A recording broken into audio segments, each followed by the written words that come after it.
नमस्कार दोस्तों, स्वागत है आप सभी का मेरे चैनल कहानी सागर में। आज कहानी सागर से लेकर आई हूँ कहानी बाबा जी का भोग, जिसके लेखक हैं मुंशी प्रेमचंद्र।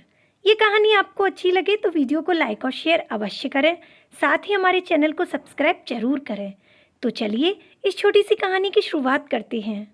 रामधन अहीर के द्वार पर एक साधु आकर बोला, बच्चा तेरा कल्याण हो, कुछ साधु पर श्रद्धा कर। रामधन ने जाकर स्त्री से कहा, साधु द्वार पर आए हैं, उन्हें कुछ दे दे। स्त्री बर्तन मांज रही थी और इस घोर चिंता में मग्न थी कि आज भोजन में क्या बनेगा। घर में अनाज का एक दाना भी न था। चैत का महीना था, किंतु यहाँ दोपहर ही को अंधकार छा गया था। उपज सारी की सारी खलियान से उठ गई। आधी महाजन ने ले ली और आधी जमींदार के प्यादों ने वसूल की। भूसा बेचा तो बैल के व्यापारी से गला छूटा। बस थोड़ी सी गांठ ही अपने हिस्से में आई, उसी को पीट पीट कर एक मन भर दाना निकला था।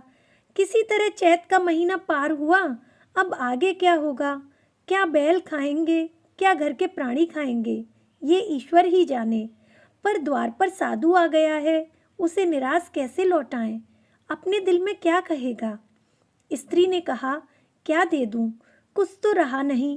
रामधन, जा देख तो मटके में कुछ आटा वाटा मिल जाए तो ले आ। स्त्री ने कहा, मटके झाड़ पहुँचकर तो कल ही चूल्हा जला था, क्या उसमें बरकत होगी? रामधन, तो मुझसे तो यह ना कहा जाएगा कि बाबा जी घर में कुछ नहीं है, किसी के घर से मांग ला।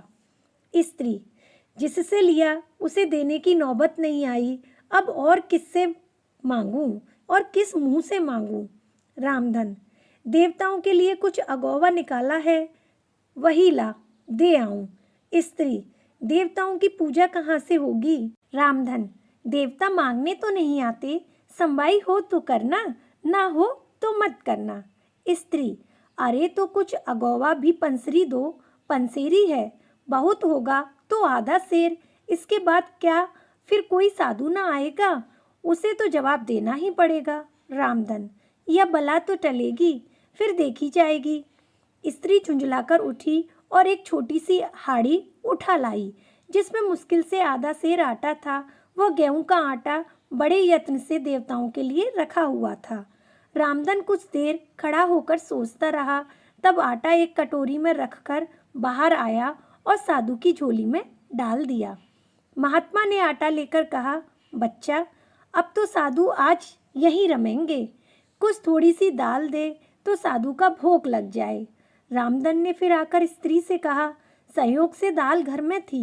रामधन ने दाल नमक उपले जुटा दिए, फिर कुएं से पानी खींच लाया। साधु ने बड़ी विधि से बाटियां बनाई, दाल पकाई और आलू झोली में से निकालकर भुर्ता बनाया। जब सब सामग्री तैयार हो गई तो रामधन से बोले, बच्चा भगवान के भोग के लिए कौड़ी भर घी चाहिए, रसोई पवित्र न होगी तो भोग कैसे लगेगा? रामधन, बाबा जी घी तो घर में ना होगा। साधु, बच्चा भगवान का दिया तेरे पास बहुत है, ऐसी बातें ना कहे। रामधन, महाराज मेरे गाय भैंस कुछ नहीं है, घी कहाँ से होगा? साधु, बच्चा भगवान के भंडार में सब कुछ है, जाकर मालकिन से कहो तो। रामधन ने जाकर स्त्री से कहा, घी मांगते हैं, मांगने को भीख, पर घी बिना कौर नहीं धसता। स्त्री, तो इसी दाल में से थोड़ी लेकर बनिए के यहाँ से ला दो। जब सब किया है तो इतने के लिए उन्हें क्यों नाराज करते हो? घी आ गया। साधु जी ने ठाकुर जी की पिंडी निकाली, घंटी बजाई और भोग लगाने बैठे। खूब तनकर खाया, फिर पेट पर हाथ फेरते हुए द्वार पर ही लेट गए। थाली बटली और कलछुली रामधन घर में मांजने के लिए उठा ले गया। उस रात रामधन के घर चूल्हा नहीं जला, खाली दाल पकाकर ही पी ली। रामधन लेटा तो सोच रहा था, मुझसे तो यही अच्छे हैं।